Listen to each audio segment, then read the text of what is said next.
Assalamualaikum warahmatullahi wabarakatuh. Saya Desi Irawati dari kelas HK 21C1. Yang pertama, apa yang dimaksud hukum administrasi negara? Hukum administrasi negara menurut Della Bassett-Chorchen berdasarkan kutipan dari buku Utrecht Pengantar Hukum Administrasi Negara Indonesia bahwa hukum administrasi negara adalah himpunan peraturan tertentu yang menyebabkan negara berfungsi atau bereaksi, dan peraturan-peraturan itu mengatur hubungan antara warga negara dengan pemerintahannya.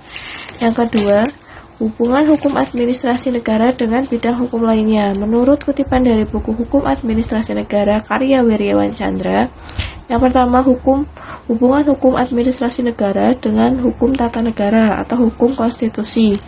Yang kedua, hubungan hukum administrasi negara dengan hukum pidana.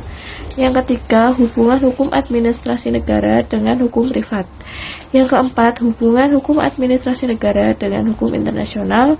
Yang kelima, hukum administrasi negara dengan ilmu administrasi negara. Yang keenam, hukum administrasi negara dengan ilmu sosial. Yang ketujuh, hukum administrasi negara dengan budaya dan budaya hukum.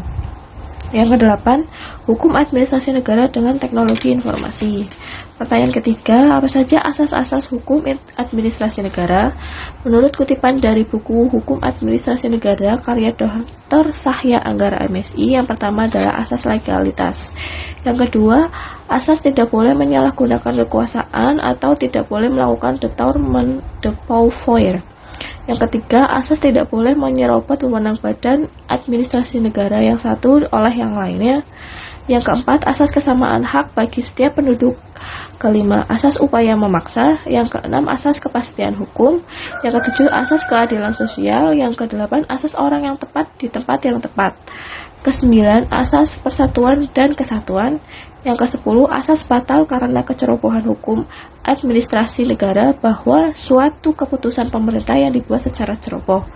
Yang kesebelas, asas kebebasan atau asas Freiheitsmann.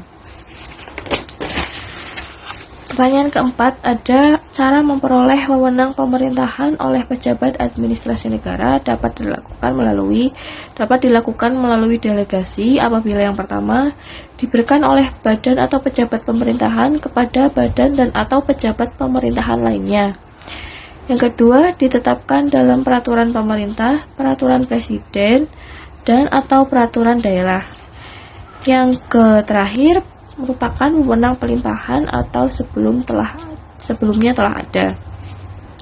Sumber dari Marbun Muhammad Mahfud, MD, SF 2009, wewenang dalam hukum administrasi negara Jakarta Erlangga. Demikian dari saya. Wassalamualaikum.